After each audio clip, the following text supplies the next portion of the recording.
Bonjour, and today we're covering the conditional mood in French, in particular, the present tense of the conditional mood.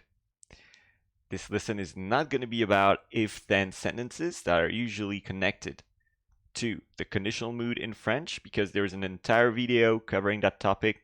I suggest you watch it if you're really interested in mastering the time sequence of the verbs in French. Extremely interesting, and usually students do not understand how that works, make mistake. So this is a great idea to revise your knowledge or to discover how it works if you haven't already.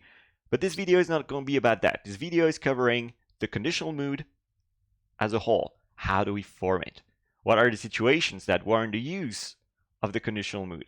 Very good questions to ask. So, are you ready to learn? Let's get started. This lesson is divided in two parts. Oh, and I have no idea why there's a little heart there. It was not supposed to be there. We're going to learn how to form the conditional present, and then we're going to learn how to use it. First off, how do we form it? You take the verb as it is. Most of the time, you're just going to take the verb in the infinitive form, like to love or to like, aimer. And then you add these three letters in that case. You add the ending, the corresponding conditional ending. J'aimerais, tu aimerais, il aime, elle aimera, on aimera. Il aimera, elle aimera, on aimera. Nous aimerions, vous aimeriez, ils, elles aimeraient. Very similar to the imperfect tense of the indicative mode in French. Very, very similar. It can also be said that it is kind of similar to the future simple tense of the indicative mode. Not to mistake these three. You know, they tend to overlap in people's head at first, but they are different. And here, you just need to know that you have the whole verb. Most of the time, it's the whole verb. You can see here, it's not the whole verb, it's missing a letter. For group 3 verbs, usually a bit different. But it's pretty easy. You take the verb as it is and you plop the ending. It's going to work most of the times at first. But then I suggest, of course, you dig a little deeper to find out exactly how we form the conditional present in French. For verbs of group 2, je finirai, tu finirais, il, elle, on finira, nous finirions, vous finiriez, il, elle finirait. And then group 3 verbs, je vendrai, tu vendrais, il, elle, on vendrait, nous vendrions, vous vendriez, il, elle, vendrait. Up to this point, I don't think it's that complex. It's really easy. Additionally, you have all these endings are very, very predictable because they are the same for group 1, 2, and 3. What's a bit more complex, though, is to find out how we use that tense. And this is why I need to scroll down the screen now to find out what we have in the use section. And we have use number 1. It's used as a courtesy form. Would you give me this pâte paracha sapphire? Me donneriez-vous ce saphir pâte paracha? Courtesy form. Would you please do something? Feriez-vous quelque chose? Very common. I really like to use that mode to ask for something in French.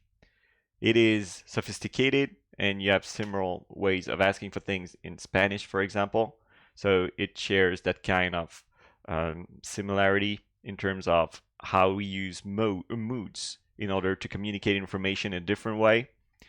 But it is really cool to see that you can polish up your French. You can polish. You can step it up. You can step the quality of your French very fast just by using the courtesy form of the conditional mood in French. Would you give me this pâte paracha sapphire? Me donneriez-vous? It is also used when estimating something or giving an opinion. I would say that this tone has some strange qualities.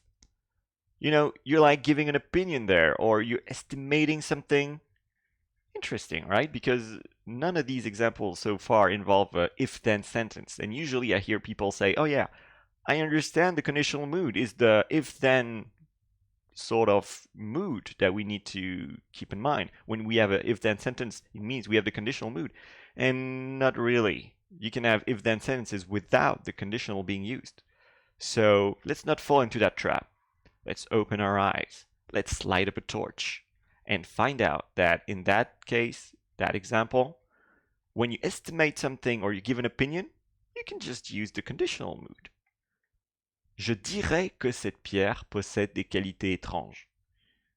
And yeah, you bet it does. This stone, I mean, it's one of the stones needed to make nuclear energy. Nuclear energy, this is pretty cool. I mean, look at that green. It's really nice. That was for the second example. The third example. When talking about a future event in the past. Oh, I really like that. A future event in the past. Mind-bending. They said that this satellite constellation would be a dramatic step forward in speeding up the transfer of information from Earthlings. Ils ont dit que cette constellation de satellites serait une avancée spectaculaire pour accélérer le transfert d'informations des terriens. Serait, would be. So here I'm going to underline the right passage. Ils ont dit que cette constellation de satellites serait. They said that this satellite constellation would be. This is a future event, but you know, that was discussed in the past. We're mixing up realities there. They said something in the past of something that would happen in the future. Conditional mood. So that was for the third example. And then, of course, fourth example, if-then sentences, but just like I said, we won't have a whole lesson about that. It's just a mention. And we have an example here. Let's read it. If I bought 15,000 Solana today, I would get a substantial ROI by 2044. Si j'achetais 15 000 Solana aujourd'hui. Well, that's an idea. J'obtiendrai un retour sur investissement considérable d'ici 2044.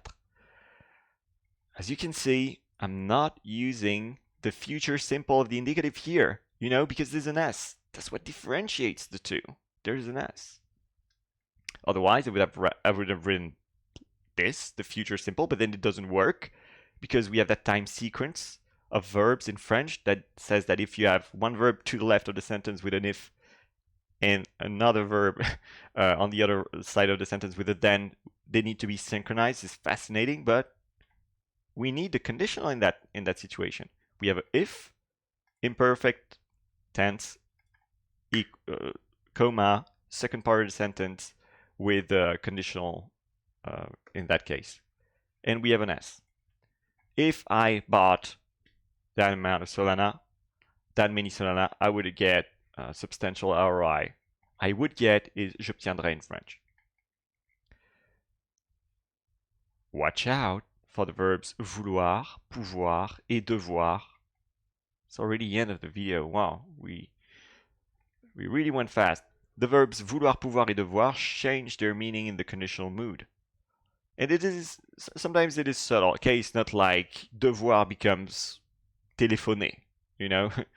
Must does not become, I don't know, or drive. They are pretty similar, but there is a nuance.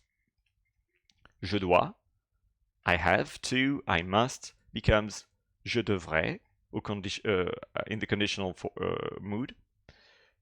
And je devrais is I should, but je dois is I have to. Not the same. You know, if you want to nuance your French, you need to know that devrais is I should and not I have to. Same applies for je veux, I want, but then becomes I would like. You know, to want something and to would like something, the difference is palpable. You can feel it. And finally, je peux, I can. Je pourrais in the conditional mood. I could, I may, I might. Different. You can do something, but you may or you may not do something.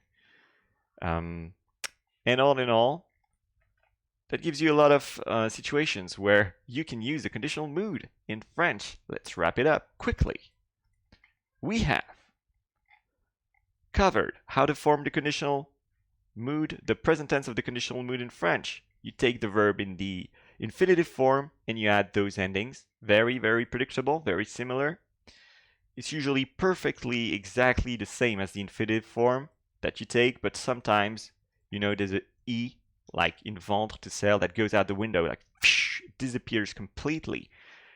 So you need to pay attention to verbs of group 3 when forming the conditional present, of course. And then we learned how to use it, the courtesy form. Remember, would you give me this pâte paracha sapphire? Me donneriez-vous ce saphir pâte paracha? Also, when estimating something or giving an opinion, I would say that this stone has some strange qualities. Je dirais que cette pierre possède des qualités étranges. Des qualités étranges. When talking about a future event in the past, ils ont dit que cette constellation de satellites serait une avancée spectaculaire pour accélérer le transfert d'informations des terriens. They said that this satellite constellation would be a dramatic step forward in speeding up the transfer of information from Earthlings. Would be, serait. But they said it's in the past, would be. In theory, it's future information, but becomes conditional in that situation. If-then sentences is the fifth time I say that we have a lesson about that on this channel, but good point. Well, of course, when you have if-then sentences, in many cases where you have to use the conditional form, and never after see. So many times I've heard that, but we'll cover that in the special video about that. And finally, watch out for the nuance of the verbs vouloir, pouvoir, devoir. To want, can, be, to be able to, and must, have to, should. Because if they're in the conditional mood, they're going to change slightly as opposed to when they are used in the indicative mood. And that's it. Are you ready to pass the test? I have no idea. I hope you are. But at any rate, I suggest you do the test. You try. You give it a whirl. See what happens. Click the link below the video. Find out how much you could retain out of this video. If you can still conjugate verbs in the conditional mood, if you haven't conjugated it in a while, and you're like trying to reactivate your French after all these years, or if you're just picking it up and maybe you have to try your luck and find out whether or not you can nail this exercise from the get-go, from the start. I really appreciate you watching this channel. Thank you for watching, and see you next time.